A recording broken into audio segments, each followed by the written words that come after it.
Günaydın değerli izleyicilerimiz. Yağmurlu bir İstanbul sabahından sesimizin ulaştığı ülkemin dört bir yanına selamlar, sevgiler gönderiyoruz. Tarımın nabzına, Tarım Türk ekranlarına hoş geldiniz. Değerli izleyicilerimiz, bugün de 6'dan 12'ye kesintisiz canlı yayınla tarımın nabzını yine birlikte tutuyoruz. Bugün hayvancılığı konuşacağız. Hayvancılığa ilişkin sorularınızı cevaplandıracağız.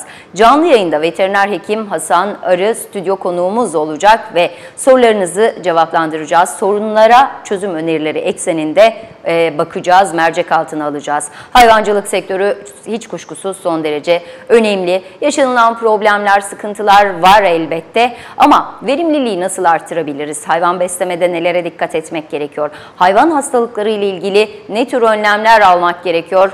Çok önemli konular, hiç kuşkusuz bunlar. Sürdürülebilirlik noktasında yarının daha iyi olabilmesi adına neler yapmalıyız? Tüm bu sorular ve sorunlara canlı yayında çözüm arayacağız, mercek altına alacağız. Değerli izleyicilerimiz, sizlerin katkılarıyla 0212 709 87 87 telefon numaramız ve çiftçinin sesiyle devam ediyoruz.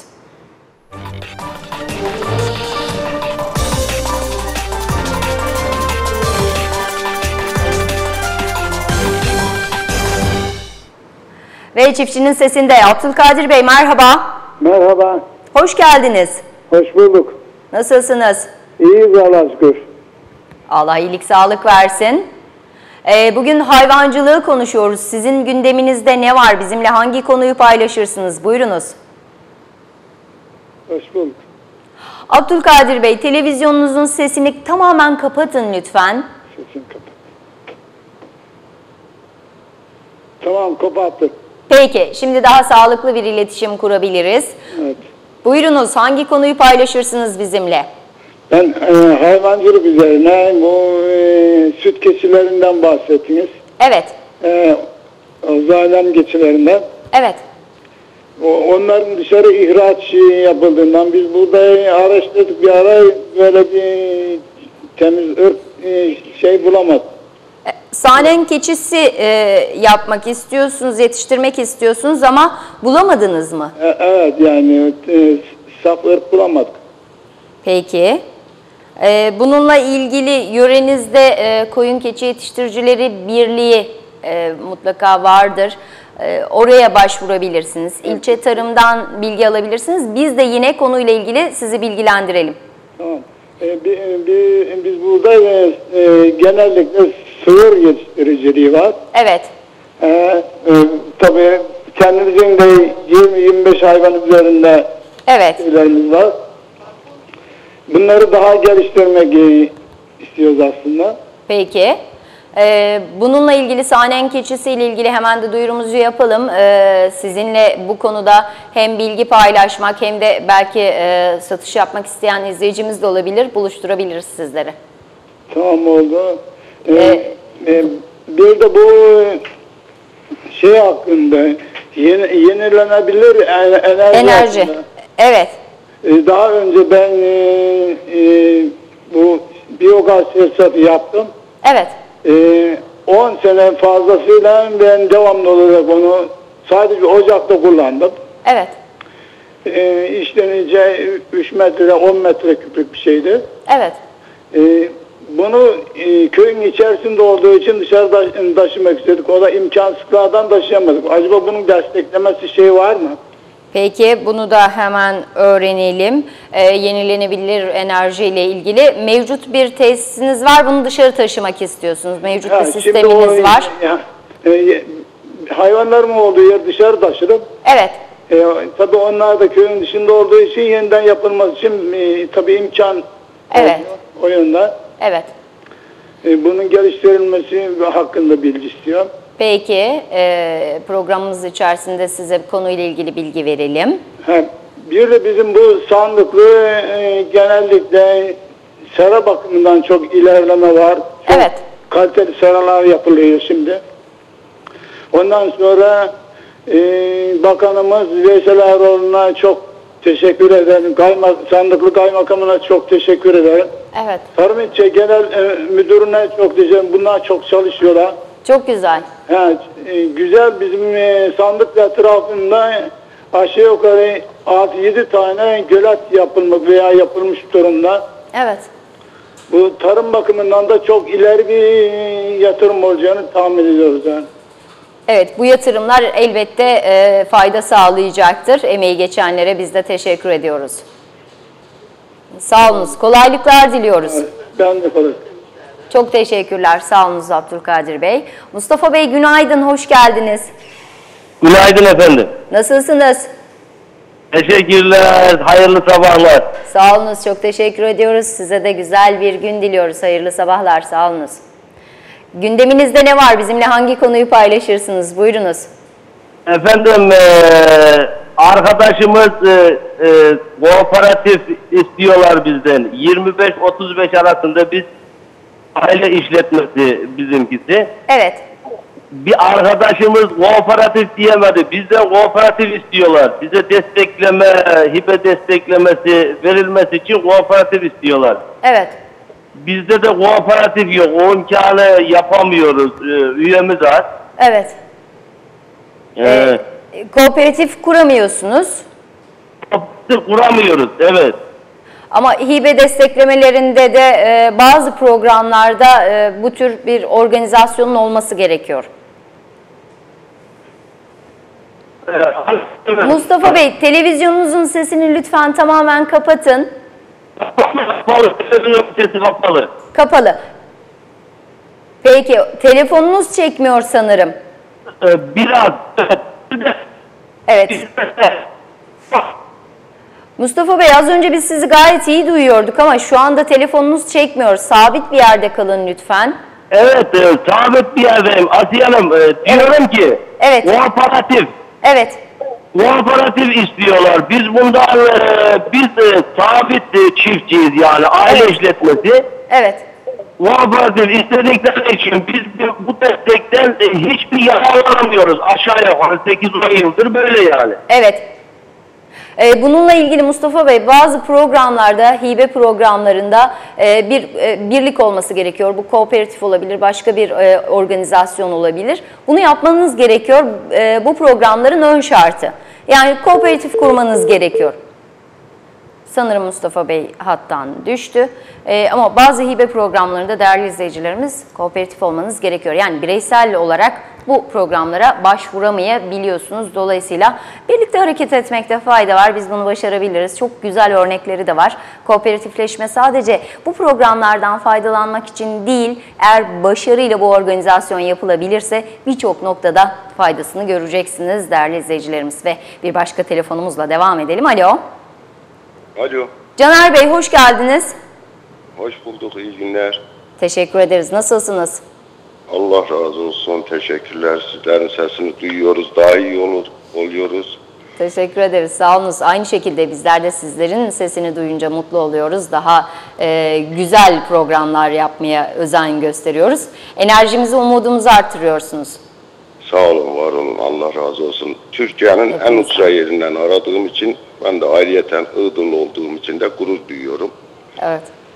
Iğdır'a selamlar, sevgiler gönderiyoruz. Ülkemizin hiçbir noktası bize uzak değil.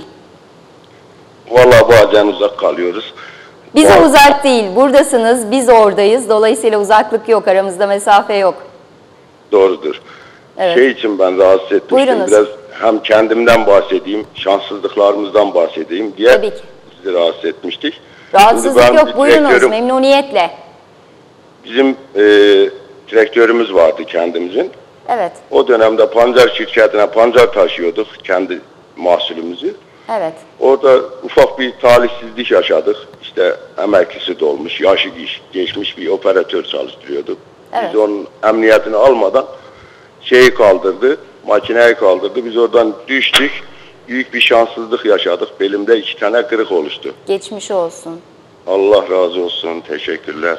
Evet. Ha, şu anda iyiyim ama Evet, hiçbir iş yapamıyoruz yani köy olarak.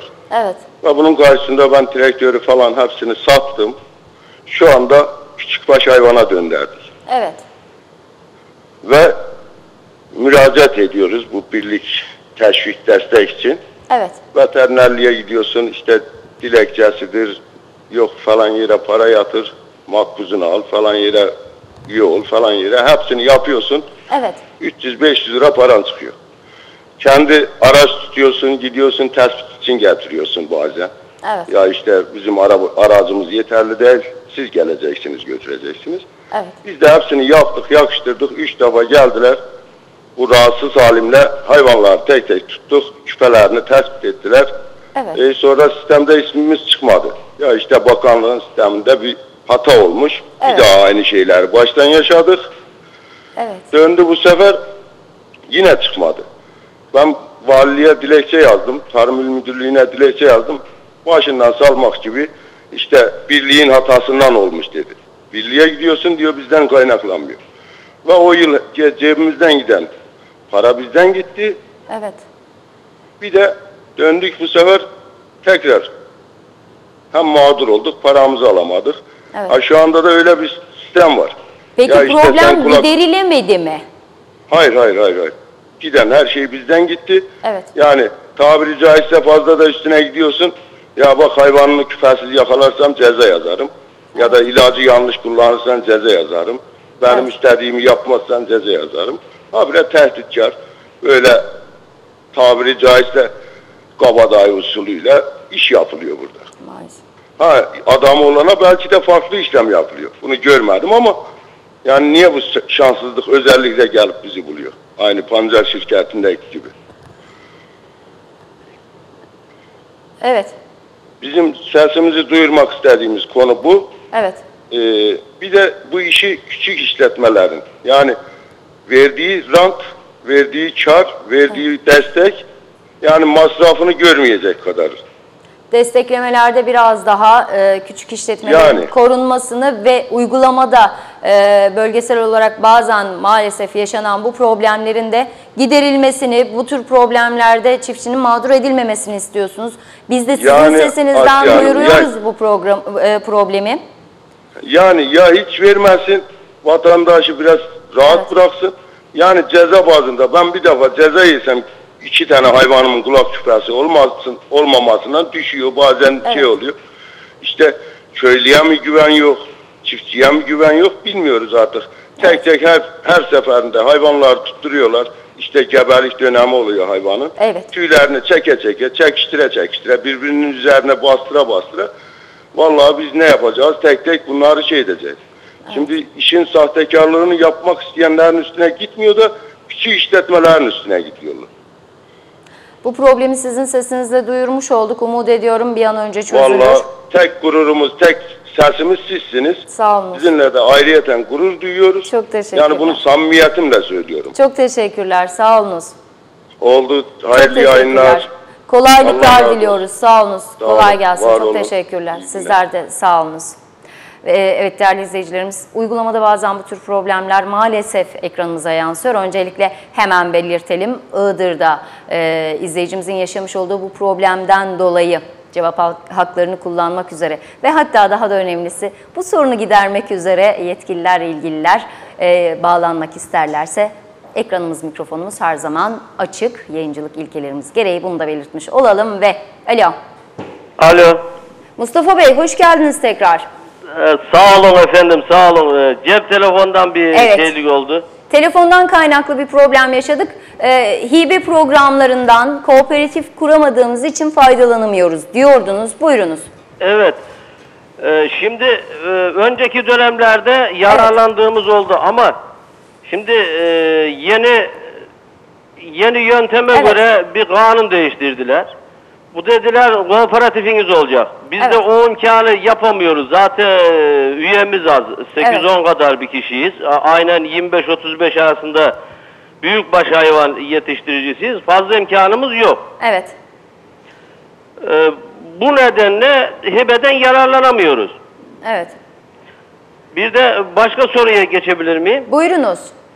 Şimdi küpeyi takıp gidiyorlar Asiye Hanım. Evet. Nasıl arkadaşımızın az önce dediği gibi takıp gidiyorlar. Nasıl taktığını bilmiyoruz. Kalitesi ne şekilde düşüyor. Bu sefer geliyorlar yeniden hani iğne yapıyorlar. Şap iğnesi. Diyorlar senin hayvanın küpesi yok. Evet. Bu sefer biz mağdur oluyoruz. Buna da bu çözüm bulsunlar efendim. Yani kesinlikle. Bizi mi serbest bırakıyorlar? Yoksa ki küpe takanı mı serbest bırakıyorlar? Evet. Biz bu konuda daha mağduruz yani. Elbette bu sorunun da giderilmesi gerekiyor. Birçok izleyicimizden yine gelen şikayetler içerisinde küpelerin daha sağlam olması gerekiyor sanırım. Özellikle düşme problemi, çünkü kayıt sistemi buna göre çalışıyor. Birçok noktada hayvanın küpeli olması gerekiyor doğal olarak. Evet. Ama bu sistemin de biraz denetlenmesi gerekiyor sanırım. Evet, yani satıyoruz. Kurbana hayvan satıyoruz. Evet. Kurbana hayvan satıyoruz. Diyor ki adam ben bunu İstanbul'a götüreceğim, nasıl götüreyim? Gidiyoruz oraya, takamayız biz diyorlar. Evet. Bunu biz beslemişiz mesela kurbana satmak için. Evet. Peki. Bu Bir problemi daha de duyurduk. Bir şey Başka daha bir... söyleyin efendim. Buyurunuz. Tohumlamadan bizdeki normal inek ne küçük ne de büyük normal inek Yerli ırk yetiştiriyoruz. sanırım. Evet. Şimdi bunun sunni tohumlama, bize buna göre bir tohumlama veremiyorlar veya vermiyorlar, desteklemiyorlar. Biz şimdi gittiğimiz zaman Evet. biz 20 kilometreyiz. Evet. Güzel bir köyümüz var. Biz samanı kendimiz yapıyoruz. Evet. Otu kendimiz yapıyoruz. Ama bize arkadaşımız özel olduğu için buraya geliyor. 100 alacaksa 150 alıyor. Dolayısıyla bu da problem yaratıyor. Evet, hiç kendimiz dana alıyoruz, imkanlarımız olduğu kadar, alabildiğimiz kadar ondan tohumlama yapıyoruz efendim. Evet. Ama ondan tohumlama yapınca da destekten faydalanamıyorsunuz. Evet. Peki. Bu problemi de yine bir kez daha duyuruyoruz, altını çiziyoruz. Bu konularda da yine uygulamaya yönelik bir tedbir alınması gerekiyor. Biraz daha yerele yakına bakmak gerekiyor, neler olduğu ile ilgili. Bu sıkıntıların giderilmesi gerekiyor kuşkusuz. Mustafa Bey, çok teşekkür ediyoruz. Biz de teşekkür ediyoruz efendim. Bizim sesimiz olduğunuz için. Sağ olun. Sağ olun. Çok Hayırlı yayınlar, iyi günler. Çok teşekkürler. Kolaylıklar diliyoruz. Sağ olunuz. Ve bir başka telefonumuzla devam edelim. Alo. Ferhat Bey, günaydın. Ferhat Bey hatta değil. Evet değerli izleyicilerimiz, hayvancılığa ilişkin sorularınızı, sorunlarınızı yine sizin sesinizle ilgilisine, yetkilisine duyuruyoruz. Ama sadece duyurmakla kalmıyoruz. Bugün yine stüdyo konuğumuz veteriner hekim Hasan Arı'yla sorularınızı cevaplandıracağız. Hayvancılıkta nelere dikkat etmek gerekiyor? Elbette tüm sorularınıza cevap bulmaya gayret edeceğiz. 0212 709 87 87 telefon numaramız. Önce Tarım Akademisi'ne gidelim. Faydalı bilgiler var. Birlikte izleyelim. Kısa bir ara vereceğiz. Aranın ardından Tarımın Nabzı devam edecek. Günaydın, mutlu sabahlar değerli izleyicilerimiz. Tarımın Nabzı'na, Tarım Türk ekranlarına hoş geldiniz. Ülkemin dört bir yanına sesimizin ulaştığı tüm insanımıza selamlar, sevgiler gönderiyoruz. Yeni günü birlikte karşıladık. Yeni gün umutlarınızın gerçek olduğu anlarla da olsun. Sağlıklı, mutlu, huzurlu bir gün diliyoruz değerli izleyicilerimiz. Evlerde kahvaltı telaşı başladı. Özellikle sevgili çocuklar okula gitmeden önce lütfen kahvaltılarınızı yapın ve sütünüzü içmeyi de ihmal etmeyin. Daha başarılı, daha enerjik bir gençlik için buna ihtiyacımız var ve değerli izleyicilerimiz, Tarımın Nabzı'nda bugün hayvancılığı konuşuyoruz. Hayvancılık sektörüne ilişkin sorularınızı canlı yayında veteriner hekim Hasan Arı'yla cevaplandıracağız. Sorunlar var, özellikle girdi maliyetleri yüksek, bunlardan yana elbette serzenişiniz, şikayetiniz var. Bunları yine duyuruyoruz, yeniliyoruz. Elbette daha iyi, daha verimli ve sürdürülebilir bir hayvancılık için yapılması gerekenler var, hiç kuşkusuz. Her birimizin üzerine düşen sorumluluklar var. Bütün bunları detaylandırıyoruz sizlerle birlikte. Sizlerin katılımıyla, sorularınızla 0212 709 87 87 telefon numaramız. Yarın ceviz yetiştiriciliğini konuşacağız. Cevize ilişkin gelen çok fazla soru var, sorularınız var. Bunları da yine yarın stüdyo konuğumuzda canlı yayında cevaplandıracağız. Haber turumuzda göz atmıştık haber başlıklarımıza. Detaylarına bakalım. Tarım gündemiyle devam ediyoruz.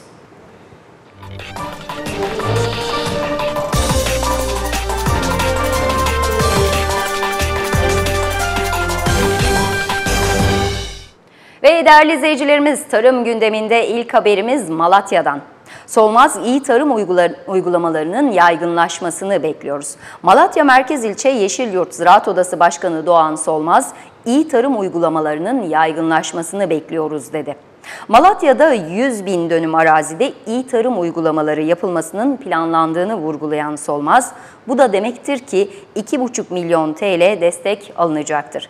Yeşil Yurt Ziraat Odası olarak Çiftçiler Gençleşiyor projesi kapsamında bağ aşılama, bağ budama, meyve aşılama ve meyve budama olmak üzere 4 projenin onaylandığını belirten Doğan Solmaz, proje kapsamında kurslara katılacaklar, günlük harcırah ve sağlık sigortasından faydalanacaklar demiş ve hemen telefon bağlantımıza dönelim. Haberin detaylarını Ziraat Odası Başkanı Sayın Doğan Solmaz'dan alacağız. Sayın Solmaz merhaba. Merhaba, iyi günler, iyi yayınlar diliyorum. Çok teşekkürler, hoş geldiniz. Hoş bulduk efendim. Bizleri üretici ve tüketici düşünüp de bizleri yayına soktuğunuz için üretici ve tüketiciler adına sizlere ben teşekkür ederim. Sağ olunuz. Biz de teşekkür ediyoruz. Böyle güzel projelerle üretimi verimli hale, sürdürülebilir hale getirmek üzere attığınız adımlardan dolayı. Biz odamızı kurduğumuzda bizim yöremiz Yeşilyurt, kirazıyla öne çıkan bir ilçedir. Evet. Oda başkanlığına 2006 yılından itibaren faaliyete başladık. Yani kurucu başkanıyorum. Evet. Ben kurduktan sonra belki de dünyada olmayacak bir şeyi gerçekleştirdik. Halen de devam ediyoruz. İnşallah bu yılda devam edeceğiz. Tarım Bakanlığı'nın öngördüğü organik ilaçları atıyoruz. Kontak tesirli, sistemik değil yani meyvenin içine tesir etmeyen ilaçları atmamız sayesinde bunu Türkiye'de ve ihracatçı tarafından aranır ürün haline geldik. Evet. Yani her yıl kirazımızın fiyatları arttı. Hatta geçen yıl Türkiye'nin her tarafında aynı anda olduğu halde en düşük kirazımızın üreticiden 3.500 ile 7.000 arasında toplandı. Evet. Bu da insanlar kendi sağlığına önem verdiğini gösteriyor. Bir de ihracatçımızı, esnafımızı koruduğu için. Çünkü güvenilir gıda devamlı piyasada rağbet itibar bulmuştur. Satışı daha kolay olduğu için insanlar bu yönde tüketime yönelmişlerdir. Evet. Bu yılda biz Malatya Ziraat Odası Büyükşehir Yasası'ndan dolayı ilçemizin sınırları genişlediğinden dolayı iyi tarım uygulamasına geçtik. İnşallah Malatya'nın tümünde bu yıl 100.000 dönüm kadar bir araziyi iyi tarım uygulamasına sokmaya çalışıyoruz.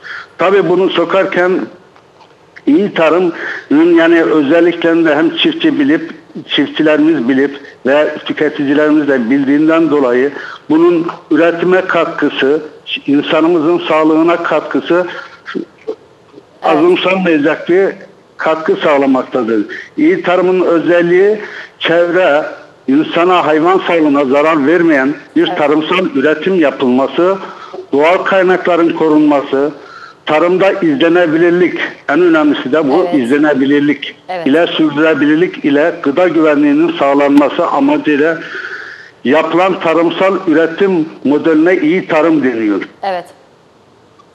Ve iyi tarım uygulamalarının yaygınlaşmasıyla beraber hem üretici kazanıyor hem tüketici kazanıyor. Daha da önemlisi doğal kaynaklarımızı korumuş oluyoruz. Bu da hakikaten önemli. Biraz da projeden bahsedelim isterim Sayın Solmaz. Projeye ilişkin neler söylersiniz? Katılım ne düzeyde? Şu anda Malatya'da 60 bin dönüm üzerinde katılım oldu. Evet. Yani Malatya genelinde. Evet.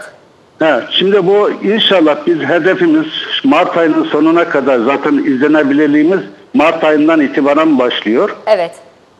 Mart ayının sonuna kadar inşallah 100.000'i bulmayı hedefliyoruz. Evet. Kolaylıklar diliyoruz, başarılar diliyoruz. Sağ olun, teşekkür ederim. İkincisi yani çiftçimize ne kadar yardımcı olursak, onlara ne kadar elimizi uzatırsak kendi geleceğimizi, kendi gıda güvenliğimizi garanti altına almış oluyoruz. İlerideki toprak bozulması, tarımın bozulması elbette ki çocuklarımıza ve insanlığımıza zarar vereceği için bu eğitimleri ön planda tutup insanımızın geleceğini güvence altına almak zorundayız. Evet. Bir de bu noktada özellikle haberde dikkatimizi çeken çok önemli bir detay var. Çiftçiler gençleşiyor diyor haberin detayında. Özellikle gençlerimizin hem tarıma özendirilmesi, tarıma kazandırılması hem de maalesef ülkemizin özellikle genç işsizliğine yönelik ciddi bir istihdam problemimiz var. Bunu çözebilmek adına da önemli. Malatya'da gençler ilgi duyuyor mu tarıma? Şimdi şu anda biz çobancılık sürü eğitimi kursunu veriyoruz. Onun ardında 4 tane projemiz kabul oldu. Bu zaten Tarım Bakanlığı'nın ve İşkur aracılığıyla ortaklaşa kurduğumuz bir şey. Bu TEZOK Ziraat Odası Genel Başkanı Şemsi Bey'in önerip Tarım Bakanlığı'na sunduğu bir projeydi. Kabul gördü. Evet. İnşallah yani bu eğitimi had sefhada yani her bölgede bu eğitimlere önem verilip çiftçinin eğitim seviyesi yükseldiğinde hem üründe kaliteyi hem de verimliliği arttırmaktadır. Bunun verimliliğin artması ve üretimin kaliteli olması gençleri ekonomik yönden iyi bir gelir elde ettiği için gençleri bu yöne çekmektedir. Tabii ki şimdi üretimde ve kar oranı düşük olduğu zaman insanlarımız bundan kaçmaktadır. Evet, tekniğine uygun şekilde tarım yaptığımızda inşallah çiftçimiz ne yaptığını bilirse hem üretimimiz artacak hem kalite artacak. Kesinlikle. Çok teşekkür ediyoruz. Kolaylıklar diliyoruz. Ben teşekkür ederim bizleri yayına aldığınız için. Çok sağ olun. Üreticiler ve tüketiciler adına çok teşekkür ederim. Saygılar efendim. Sağ olunuz. Çok teşekkür ediyoruz. Selam ve saygılarımızı gönderiyoruz biz de. Teşekkürler. Evet, özellikle gençlerin tarıma özendirilmesi adına bu tür projelere ihtiyacımız var. İyi tarım uygulamalarının da daha yaygınlaşması gerekiyor. Gıda güvenliğini konuştuğumuz, gıda güvenliğine önem verdiğimiz dönemde artık bu yüzyılda gıda güvenliği önemli. Dolayısıyla iyi tarım uygulamalarının yaygınlaşması gerekiyor. Ve bir başka haberimizle devam edelim. GAP Organik Pamuk İstişare Çalıştayı yapıldı. GAP Bölge Kalkınma İdaresi'nin Birleşmiş Milletler Kalkınma Programı UNDP işbirliğiyle yürüttüğü GAP Organik Tarım Küme Projesi kapsamında GAP Organik Pamuk İstişare Çalıştayı yapıldı. GAP Tarımsal Eğitim Merkezi'nde yapılan çalıştayda dünyada ve Türkiye'de organik pamuk sektörü, tekstil değer zinciri 2014 Ulusal Pamuk Zirvesi'nde öne çıkan hususlar, organik pamuk üretimi, işlenmesi ve pazarlanmasına yönelik sorunlar da ele alındı bu çalıştayda. Ve çalıştaya ilişkin yine detayları telefon bağlantımızda alacağız, konuğumuzla konuşacağız ve Nusret Mutlu, Sayın Nusret Mutlu telefon hattımızda. Sayın Mutlu merhaba. Merhabalar efendim, iyi sabahlar. Herkese günaydınlar diliyorum. Teşekkür ederiz. Şanlıurfa Ekonomik Kalkınma ve Girişimcilik Genel Koordinatörü. Evet. Güzel bir haberi paylaştık. Bu detayları sizden almak isteriz. Çalıştay'da ön plana çıkan konular hakikaten önemli. Organik pamuk üretimi yine son yıllarda dünyanın ilgisini çeken, özen gösterilen konulardan biri. Biz bu konuda ne kadar yol alıyoruz ve potansiyelimizle ne kadar mesafe alabileceğiz? Buyurunuz. Evet, öncelikle teşekkür ederim ilginiz için. Sağ olun. GAP Bölge Kalkınma İdaresi Başkanlığı olarak 2009 yılından beri organik küme projesini yürütüyoruz. İlgili kuruluşlarımızla hep beraber. Tabii burada bu sektör çok önemli görüyoruz. Çünkü malum GAP projesi çok büyük bir proje. GAP projesiyle beraber çok büyük bir alanlar sulamaya açılacak. Şu anda yaklaşık 410 bin hektar alanı sulamaya açtık bugüne kadar. Ama bundan sonra yaklaşık yakın zamanda 1 milyon hektar alanı sulamaya açmış olacağız. Tabii burada çok yoğun konvansiyonel tarım yapılıyor. Malum bu yapılan tarımlardan bir tanesi, ürünlerden bir tanesi pamuk. Evet. Şu anda Türkiye pamuğunun yaklaşık %60'ı GAP bölgesi içerisinde üretiliyor. Evet. Bunun içerisinde biz, bu üretim içerisinde aynı zamanda organik pamuğu da geliştirmek istiyoruz. Evet. Hala hazırda GAP bölgesi yine Türkiye'de üretilen organik pamuğun yaklaşık %65'ini üretiyor. Evet. Bu çerçevede bizim projemiz kapsamında yaptığımız bu çalışmada tüm ilgili tarafları, özel sektörü, ilgili kamu kuruluşlarını, üniversiteleri, araştırma enstitülerini, sivil toplum kuruluşlarını bir araya getirdik. Evet. Buradaki yaşanan sorunlar, problemler, çözüm önerilerini ele aldık hep beraber. Evet. Dolayısıyla burada bundan sonraki aşamada bu katkıları biz GAP idaresi olarak yine birlikte değerlendireceğiz. Yine bunu politika üreticilere, evet. başta Gıda, Tarım ve Hayvancılık Bakanlığı olarak olmak üzere evet. Kalkınma Bakanlığımıza ve ilgili kuruluşlarımıza sunacağız. Evet. Evet. Evet, buyurun. Özellikle üretim evet önemli, üretimi geliştirmek durumundayız ama üretimin devam edebilmesi için, sürdürülebilirlik için işleme ve pazarlama da çok önemli. Yine Çalıştay'ın başlıkları içerisinde buna ilişkin özellikle notlar varsa almak isteriz. Kesinlikle. Evet. Dediğiniz nokta çok önemli. Evet. Üretim de bitmiyor. Dediğiniz gibi Kesinlikle. bunu pazar ayağı çok önemli. Evet. Bu bağlamda bizim çok önemli projemiz kapsamında geliştirdiğimiz bir kurumsal kapasite var. Yani evet. projenin bir yönlendirme, bir danışma kurulu oluşturduk. Evet. Bu danışma kurulunda üretici birlikleri, kooperatifler, STK'lar, ilgili kuruluşlardan oluşuyor. Evet. Biz bu grupla biliyorsunuz dünyanın en büyük organik tarım fuarı, Biofak fuarı evet. Almanya'da Nürnberg'de düzenlenir. 3 yıldan beri idaremizin koordinasyonunda bu ilgili tarafları her yıl götürüyoruz orada. Uluslararası network ağını oluşturmaya çalışıyoruz. Evet. Yani birebir pazar araştırmasını yapıyoruz. Çok önemli. Aynı zamanda tabii kesinlikle çok önemli. Evet. Bunun yanında ulusal düzenlenen tüm çalıştaylara, tüm fuarlara evet. sadece kamu kuruluşları değil, aynı zamanda birlik temsilcileri, birlik başkanları ve üyelerinden oluşan evet. ekiplerimizle beraber katılıyoruz ki evet. projenin sonunda da kurumsal kapasitenin oluşması ve artık bu kurumsal kapasite güçlenen evet. örgütlerimiz kendi başlarına bu pazara ulaşabilsin diye çabalarımız, gayretlerimiz var. Hakikaten çok önemli adımlar bunlar. Bizler de kutluyoruz. Sonuçlarını da heyecanla, umutla bekliyoruz. Eklemek istediğiniz başka bir nokta, vermek istediğiniz bir mesaj var mı? Öncelikle bu konuya değindiğiniz ve gündeminize aldığınız için ben çok teşekkür ediyorum.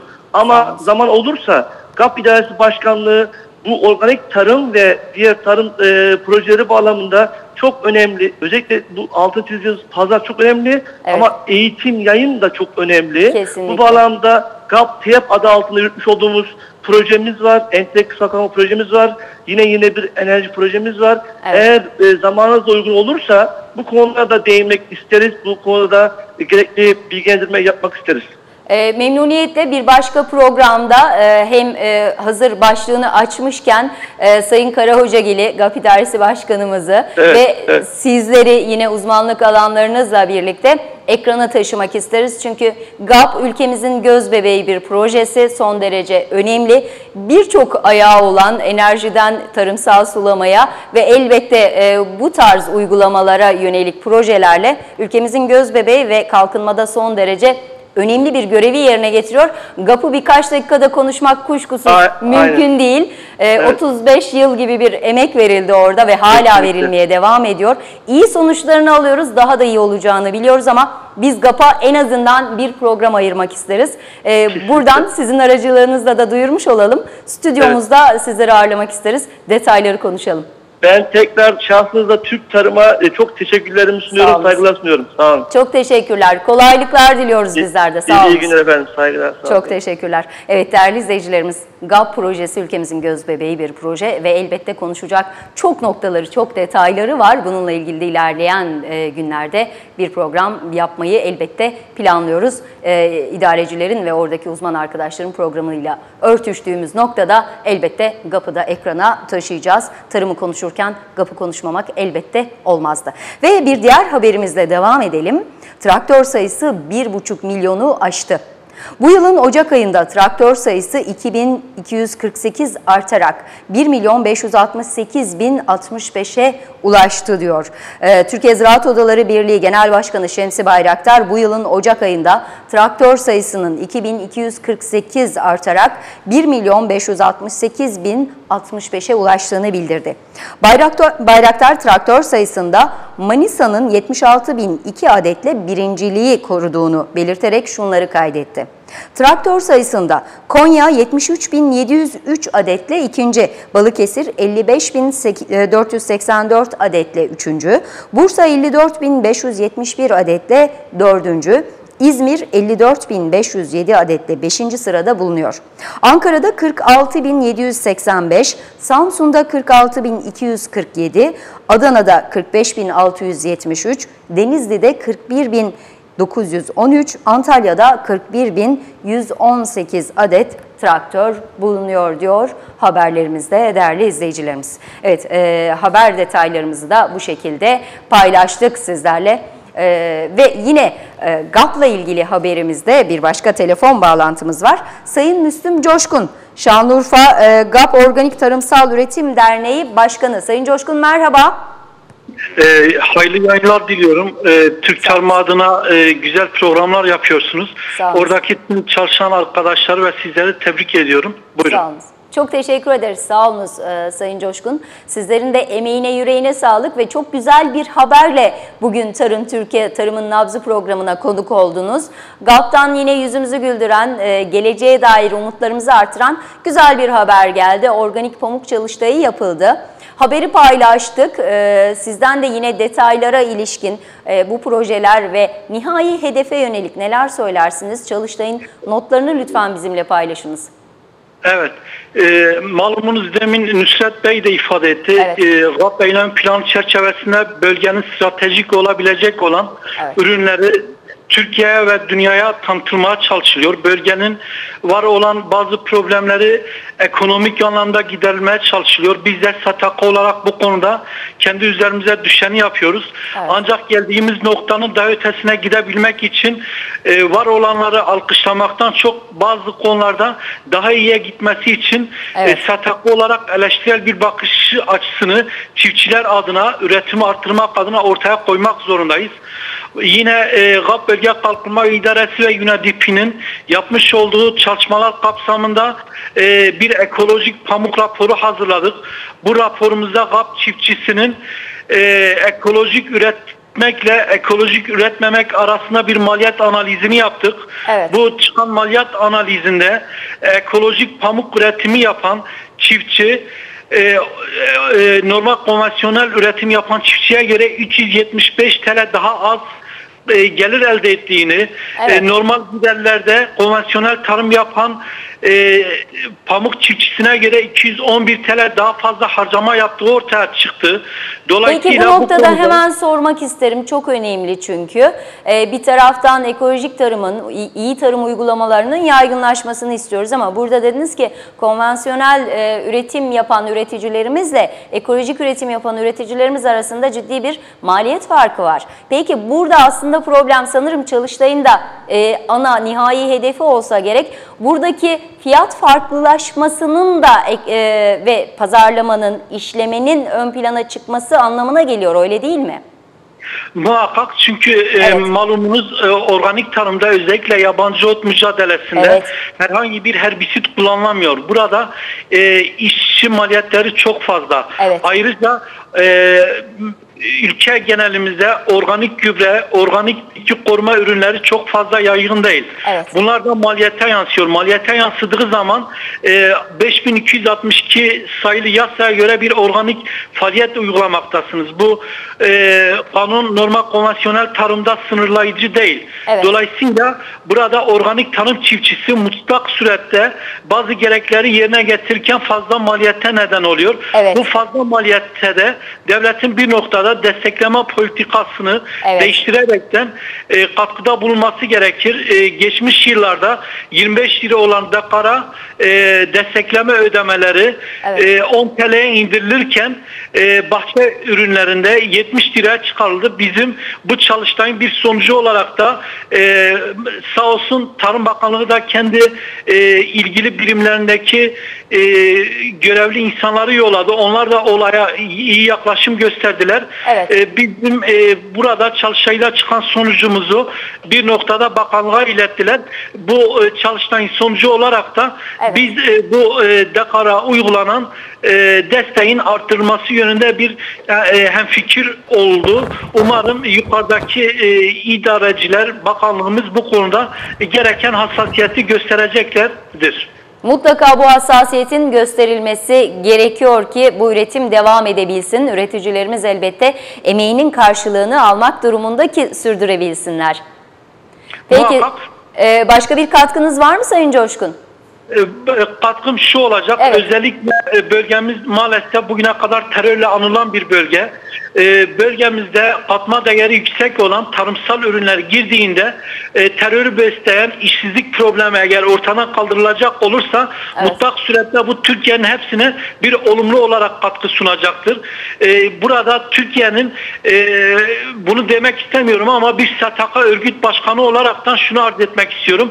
Belirli konularda bizim bölgemizde tarımsal anlamda, tarımsal politikalarda pozitif bir ayrımcılık gerekiyor. Bunu en azından bir 5 yıllığına, 10 yıllığına burada uygulanacak olursa mutlak surette bizim bölgeye olarak Türkiye ve dünyaya mutlak surette katkılarımız daha fazlalaşacaktır diye düşünüyorum. Kesinlikle. Çok teşekkür ediyoruz. Kolaylıklar diliyoruz. Sağ olunuz. Teşekkürler, iyi yayınlar. Çok teşekkürler, sağ olunuz. Evet değerli izleyicilerimiz, GAP'la ilgili güzel haberleri sizlerle paylaştık. Az önce de belirttiğim gibi GAP'la ilgili mutlaka paylaşacak çok daha fazla konumuz var. Elbette ilerleyen günlerde yine detaylı bir program yapacağız. Emeği geçenleri kutluyoruz ve iyi sonuçlarını, nihai hedefe ilişkin sonuçları da paylaşmaktan mutluluk duyarız, umut ediyoruz. Çok kısa sürede bu sonuçlara ulaşabiliriz. Ve değerli izleyicilerimiz, hayvancılığı konuşuyoruz. Hayvancılığa ilişkin sorularınızı, sorunlarınızı, görüş ve önerilerinizi bekliyoruz. 0212 709 87 87 telefon numaramız. Önce Tarım Akademisi'ne gidelim. Tarım Akademisi'nde faydalı bilgiler hazırladık sizler için. Ardından kısa bir ara ve Tarımın Nabzı devam edecek. Günaydın, mutlu sabahlar değerli izleyicilerimiz. Tarımın Nabzı'na, Tarım Türk ekranlarına bir kez daha hoş geldiniz. Sesimizin ulaştığı memleketimin dört bir yanına selamlar, sevgiler gönderiyoruz. Değerli izleyicilerimiz, Tarımın Nabzı'nı tutmaya bugün de birlikte devam ediyoruz. Sabah 6'da başladık kesintisiz canlı yayınla öğle 12'ye kadar tarıma dair, hayata dair paylaşmak istediğiniz tüm konularda. Ekranımız, mikrofonumuz sizlere açık sevgili izleyicilerimiz. Bugün hayvancılığı konuşacağız. Hayvancılığa ilişkin sorularınızı canlı yayında veteriner hekim Hasan Arı'yla cevaplandıracağız. Katkılarınızı ve sorularınızı bekliyoruz. 0212 709 87 87 telefon numaramız ve çiftçinin sesiyle devam ediyoruz.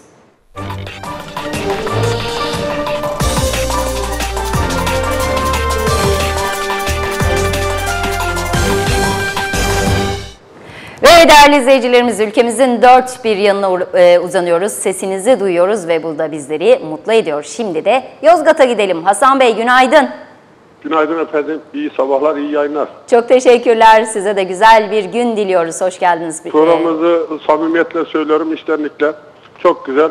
Ama şunu söylemek istiyorum. Ben koyun üreticisiyim. Evet. Birkaç yıldır damızlık koç almakta sıkıntı çekiyorum. Evet. Tigem'e gittim. Sivas Ulaş'a. Evet. 1620 liraya aldım. Yani Kangal'a gittim. Orada da 3 ila 5 bin lira arasında değişen bir fiyatlar vardı. Evet. Burada çok sıkıntı çekiyoruz damızlık koç alımında. Aldığımızı 3 tane koçla bu koyun sürüsünü elde edemedik. Giden yıl diyebilirim ki 40'ın üzerinde şey vardı. Kısır koyun vardı. Çünkü bir şey yapmamışlardı. Evet. Yani bu sıkıntıyı gidermek istiyorum. İlçe tarıma gidiyorum, onlar yardımcı olmuyor. Ziraat Bankası'na gidiyorum, onlar yardımcı olmuyor. Koyun fiyatları, toklu fiyatları da çok düşük oluyor. Ben de o fiyatı bir türlü yakalayamıyorum. Peki. Yani alabileceğim bir veya iki tane oluyor. Önemli bu konuda önemli bir problem. Sevinirim. Kesinlikle çok önemli bir noktaya işaret ettiniz. Ciddi bir sıkıntı bu elbette. Biz de yetkililere bir kez daha sizin sesinizle duyurmuş olalım ve acilen elbette çözülmesi gerekiyor. Yozgat'a gidiyorum. Mesela biz Üreticiler Birliği'ne gidiyoruz. Onlar da biz bu işlere bakmıyoruz diyorlar. Onlar da bizi başından savuyorlar ama adı üstünde birlik, nasıl birlikse ben onu da anlamadım. Evet. Bir de ikinci husus var. Bu koyunların zamanında aşılanması yapılmıyor. Şu anda söylemek istemiyorum ama 20'ye yakın koyun öldü. Yani bu şeyden artık aşı mı diyeyim ona, bahar girişimi diyeyim. 20'ye yakın koyun öldü. Evet. Çok ciddi bir problem bu. Yani veteriner getiriyorum, o şu aşı diyor. Öteki geliyor, bu karma aşı diyor. Evet. Yani sonuçta yırtılan benim yakam oluyor. Yani onlarla pek bir işim yok. Çünkü niye, onlar parasını alıp gidiyor. Evet. Bu konuda biraz daha özellikle il ve ilçe Gıda Tarım Hayvancılık Müdürlüklerinin keza yani yine birliklerin ziraat odalarının kesinlikle bu konularda daha hassas olması gerekiyor. Çünkü bir taraftan problemler, sıkıntılar var. Bunları aşmaya, bunları çözmeye çalışıyoruz. Ulusal düzeyde, ülke genelinde hayvancılığa ilişkin yaşadığımız problemler var. Ama bir taraftan da yerelde bu problemleri eğer çözemezsek, az önce söylediğiniz damızlık sorununu çözmek gerekiyor kesinlikle. Daha ulaşılabilir olması gerekiyor. İnan bıkkınlık geliyor yani ben bunları görünce. Ahıra girmekte korkuyorum yani. Hayvanların barındığı yere. Acaba koyun gene ölmüş mü diye. Kuzu ölmüş mü diye onu merak ediyorum. Yani girmekten korkuyorum yani. Ahıra girmekten korkuyorum. Haklı olarak. Hakikaten mesela sıkıntılı bir yem almaya gidiyorsun. olsun. Yem almaya gidiyorsun. Kefil istiyorlar bilmem ne. Kardeşim işte sonuçta ben hayvancılık uğraşıyorum. Hayvancılıkta kefilim bu. Evet. Yani ben sana resmi belge veriyorum. İlçe tarımdan ben sana bu çıktı kağıtlarını veriyorum. Yani bunların küpek şeylerini veriyorum, kayıtlarını veriyorum, dokümanlarını veriyorum. Bak işte olsun diyor yine de sen kefil getireceksin. Şimdi bu dönemde de kimse kolay kolay kefil olmuyor. Kefil olmuyor. Evet. Olmuyor doğal olarak maalesef. Yani varsa gel kontrol et.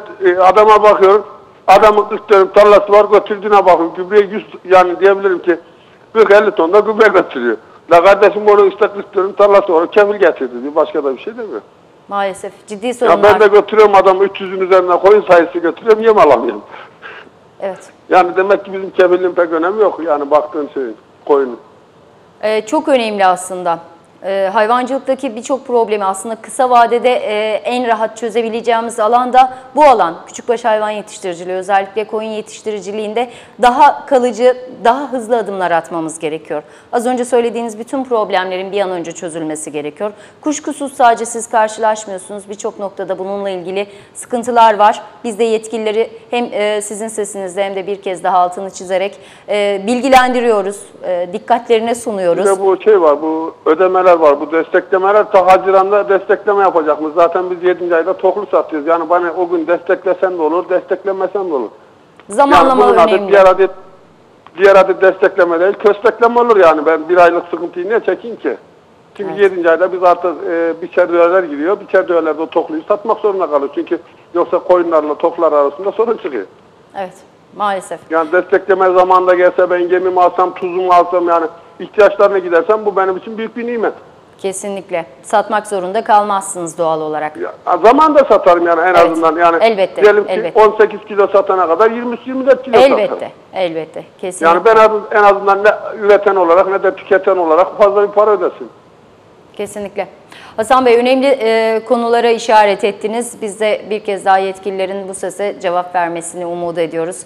Geçmiş olsun dileklerimizi iletiyoruz öncelikle tarımın nabzı olarak. Sağ olun efendim. Teşekkürler. Kolaylıklar diliyoruz. Yani bu konularda bize bir yardımcı olurlarsa gerçekten memnun olurum. Peki. Yoksa inan bu işte artık yani değerini bulduğumu satacağım artık koyunculuk falan uğraşmayacağım yani ne gerek var ki? Maalesef. Yani hiçbir gereği yok yani niye uğraşacaksın ki? Dışarıdan ithal koyun geliyor diyorlar. Yani bilmiyorum artık spekülasyon mudur? Et fiyatlarına bakıyorum 21 lira. Kargas et fiyatlarına. Tüccara bizim verdiğimiz paraya bakıyorum. Neredeyse kilosu 3 lira 4 liraya geliyor. Yani tavuk fiyatıyla işte. Evet.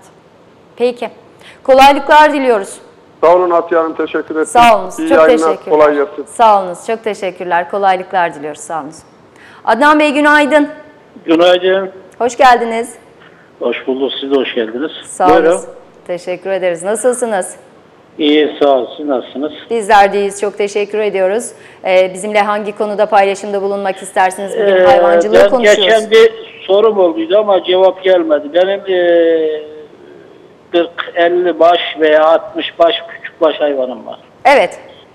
Bu doğuma yakın atıyor diye sordum. Yani doğuma yakın bir 10 gün, 15 gün kala atmalar oldu. Yani neden kaynaklanıyor? Burasölle dediler. Burasölleyi yaptırdık. Evet. Yine aynı oldu. Şimdi de keçiler de kuzuluyor. Evet. Kuzuladıktan sonra sütü kesiliyor. Göğüs falan bir şey kalmıyor. Yani dün tarıma vardım ben. Alakaksimi dedi. Alakaksimi bir hastalık varmış. Süt kesen. Evet. Yani bu konuda bize yardımcı olacak kişi için aramıştım ama ben... Tabii. Şimdi notunu alıyorum ben bu sorularınızın. İlerleyen saatlerde konuğumuz stüdyomuzda olacak Hasan Bey. Kendisine soracağız bütün bu problemleri. Neden kaynaklanıyor, ne yapmanız gerekiyor şeklinde. Hı. Peki. Ama ben televizyondan seyredemiyorum. Ben iş yerindeyim. Şimdi bir özel şirkette çalışıyorum demiştim ama. Televizyondan takip etmeniz lazım. Konuğumuz saat 9'dan itibaren stüdyoda olacak. Yok, yapamıyoruz. Çünkü şöyle yapalım o zaman, televizyondan izleyemiyorsanız, yani izleyemeyeceksiniz eğer, konuğumuz geldiğinde sizi tekrar alalım, sorunuzu canlı yayında cevaplandıralım. Tamam, teşekkür ederim. Böyle bir konu yardımcı olursanız. Elbette. Peki arkadaşlar, Adnan Bey'i, Hasan Arı konuğumuz geldiğinde alalım canlı yayında, en azından cevabı dinleme şansı olsun telefonda. Teşekkür ederim. Peki Adnan Bey, görüşmek üzere, sağ olun. Sağ ol, kolay gelsin. Sağ olun. Çok teşekkürler. Ve hemen bir başka telefonumuzla devam edelim. Kamil Bey, veteriner hekim, Edirne'den kendisiyle görüşeceğiz. Alo. Alo. Kamil Bey merhaba, hoş geldiniz. Merhaba efendim. Nasılsınız? Teşekkür ederim. Sizler nasılsınız? Sağ olun, çok teşekkür ediyoruz. Edirne'de hayvan pazarında durum nedir? Bize hangi notları aktarırsınız? Peki efendim. Öncelikle sizlere iyi yayınlar diliyorum. Sağ olun. Üreticilerimize bereketli günler diliyorum. Edirne Ticaret Borsası canlı hayvan borsamızda her hayvan için tek tek açık arttırma usulü bir satış düzenliyoruz biz. Evet. Bu satışlar canlı kilogram birim fiyat üzerinden gerçekleşiyor. Buna göre bu hafta pazartesi günü borsamızda 113 adet büyükbaş, 162 adet küçükbaş hayvan işlem gördü. Oluşan fiyatlar, dana fiyatları ortalama 9.80, en yüksek 11 lira 30 kuruş olarak gerçekleşti. Evet. Süt kurusu fiyatları ortalama 10 lira 54 kuruş, en yüksek 11 lira 33 kuruş olarak gerçekleşti. Evet. İzleyicilerimiz satışlarımızı canlı olarak izlemek isterlerse internet üzerinden www.etb.org.tr adresinden pazartesi günleri 9.30'dan itibaren izleyebilirler. Peki, canlı olarak da takip etme şansları var. Adresi bir kez daha tekrarlayalım isterseniz Kamil Bey. Evet efendim, www.etb.org.tr. Peki. Çok teşekkür ediyoruz. Eklemek istediğiniz başka bir nokta var mı? Hayırlı günler diliyorum efendim. Sağ olun. Çok teşekkürler. Kolaylıklar diliyoruz. Sağ olun. Hoşçakalın. Çok teşekkürler. Sağ olun. Evet değerli izleyicilerimiz, hayvancılığı konuşacağız. Hayvancılığa ilişkin girdi maliyetleri yüksek, özellikle yem fiyatları yüksek. Verimliliği arttırmak durumundayız. Verimliliği arttırmak için nelere dikkat etmemiz gerekiyor? Hayvan hastalıkları önemli bir problem. Nasıl baş edeceğiz? Nasıl mücadele edeceğiz? Hayvan beslemede yine verimliliği arttırıcı önlemler nelerdir? Bunlara dikkat etmemiz gerekiyor. Karşılaşmış olduğunuz problemler, sıkıntılar var elbette hayvancılığa ilişkin. Tüm bu soruların cevabını bir sonraki bölümümüzde veteriner hekim Sayın Hasan Arı ile canlı yayında cevaplandıracağız. 0212 709 87 87 telefon numaramız. Katkılarınızı, sorularınızı bekliyoruz değerli izleyicilerimiz. Ve yarının gündemini de hatırlayalım. Yarının gündeminde de ceviz yetiştiriciliği var. Ceviz yetiştiriciliğine ilişkin yine sorularınızı cevaplandıracağız sizleri. Doğru, güvenilir bilgiyle ulaştırmaya, konuyu taraflarından dinlemeye ve sizlere aktarmaya özen gösteriyoruz.